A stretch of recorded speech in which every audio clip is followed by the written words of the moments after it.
8 दशकांची परंपरा असलेल्या नागपूर एलआयटीला आता विद्यापीठाचा नवा आयाम मिळतोय। लक्ष्मीनारायण अभिनव तंत्रज्ञान विद्यापीठाच्या भव्य शैक्षणिक संकुलाचं भूमिपूजन मुख्यमंत्री देवेंद्र फडणवीस यांच्या हस्ते पार पडलं। यावेळी त्यांनी या विद्यापीठातून भविष्यात जागतिक दर्जाचे अभियंते घडतील असा विश्वास व्यक्त केला।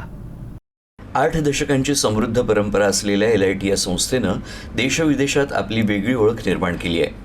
या संस्थेला काही वर्षांपूर्वी अभिमत विद्यापीठाचा दर्जा देण्यात आल्यानंतर आता तिच्या विकासाला नवे पंख लाभले आहेत। आज मुख्यमंत्री देवेंद्र फडणवीस यांच्या हस्ते लक्ष्मीनारायण अभिनव तंत्रज्ञान विद्यापीठाच्या विविध शैक्षणिक आणि प्रशासकीय इमारतींच्या एकत्रित बांधकामाचं भूमिपूजन करण्यात आलं।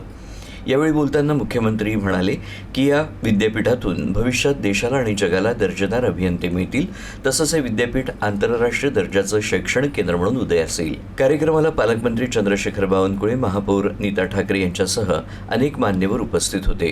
कुलगुरू डॉक्टर अतुल वैद्य यांनी प्रास्ताविकातून संस्थेच्या प्रवासाचा आढावा घेतला।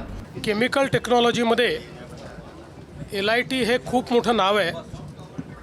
8 दशकांपेक्षा जास्त या ठिकाणी एलआयटीचं कार्य चाललेलं आहे।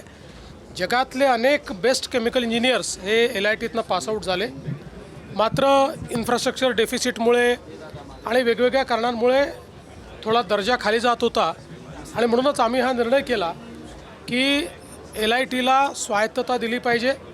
त्यामुळे डीम टू बी युनिव्हर्सिटीमध्ये स्वायत्त विद्यापीठामध्ये एलआयटीला आपण त्या ठिकाणी परिवर्तित केलं।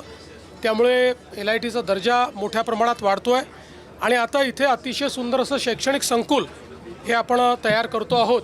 यामुळे एक आंतरराष्ट्रीय विद्यापीठासारखं एलआयटीचं एक कॅम्पस या ठिकाणी तयार होईल आणि निश्चितपणे पुढच्या काळामध्ये जसं मागच्या 8 दशकात best of the chemical engineers हे जगभरात एलआयटीने दिले, तसंच आपल्या देशाला आणि जगाला उत्तम इंजिनियर देण्याचं काम एलआयटीच्या माध्यमातून होईल।